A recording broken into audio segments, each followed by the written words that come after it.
Good morning. Ako nga po pala si Roder de Mariba, isang Certified Public Accountant.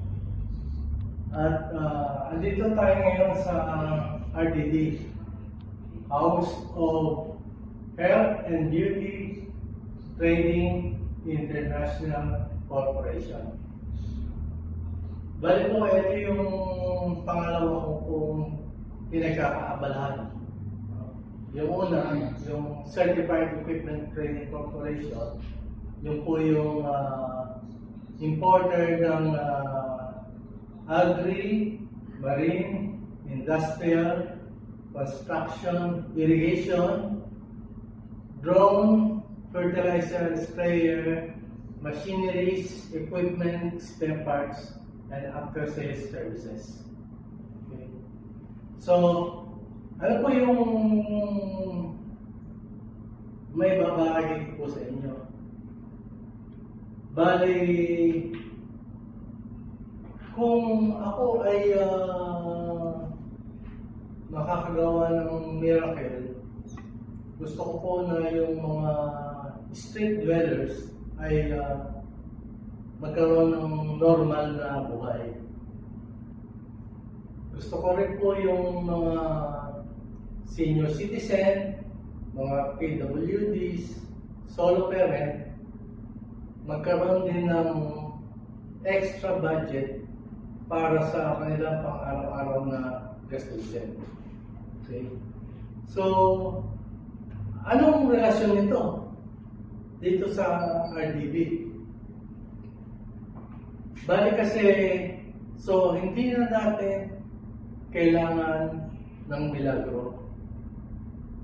Sa tulong mo bilang barangay chairman, sa tulong mo bilang organization leader, pwede tayong magtulong-tulong para maging maayos ang pamumuhay ng bawat street dweller sa barangay natin o ng senior citizen, PWD, or solo parent.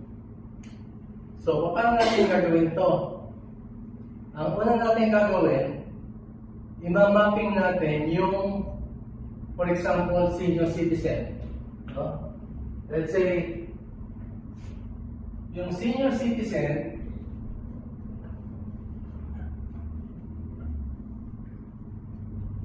alamin natin kung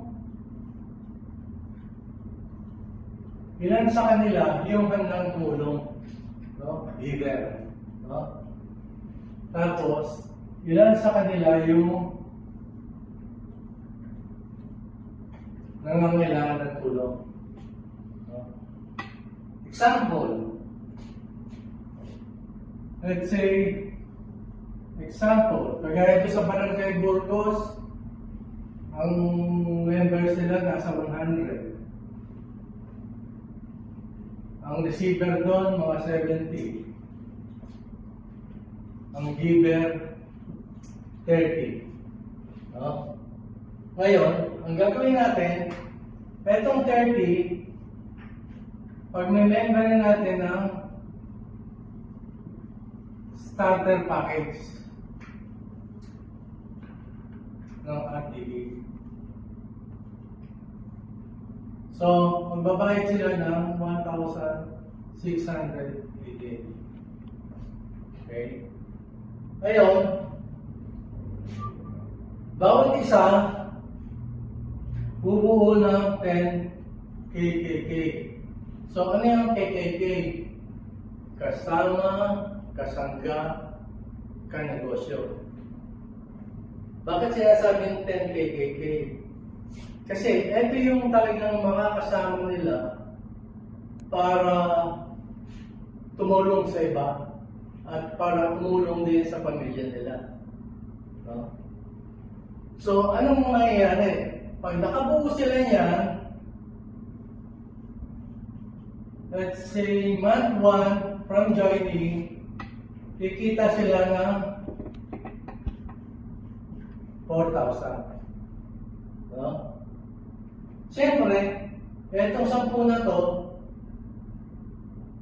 may inggit dito kay ano, yung sa unang sumali. Ba, kumita ng 4,000. Gusto namin kumita rin may 4,000. So, ang mangyayari, sa month 2, 10 times 10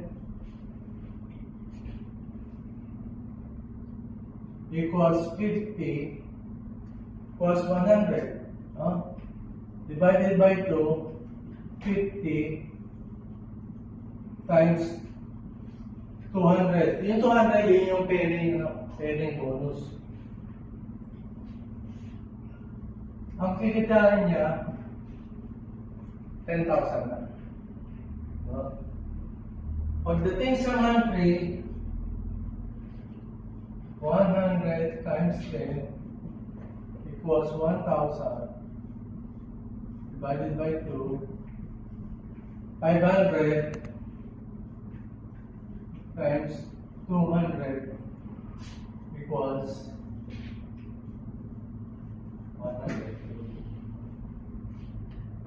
So, mangyayari, bawat isa dito sa giver, mag-i-sponsor ng dalawa. So, 30 times 2, 60. So, itong 60 na to, na yung sponsoran, magiging, ganito na rin magiging kita nila. So, yung 10, i-sponsoran din, nung kumikita, magiging ganito na rin yung kita nila.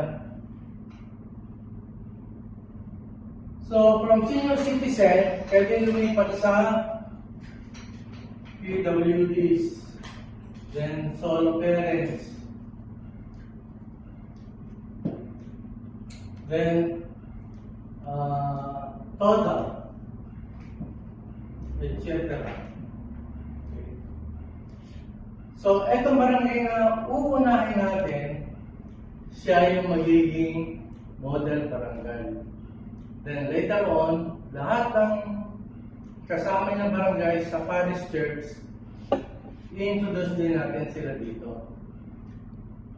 Sa palagay mo, okay na ba yung kita sa bawat senior citizen na 10,000 per month? Siguro naman. Pero kung masipag sila, pwedeng maging 100,000 per month.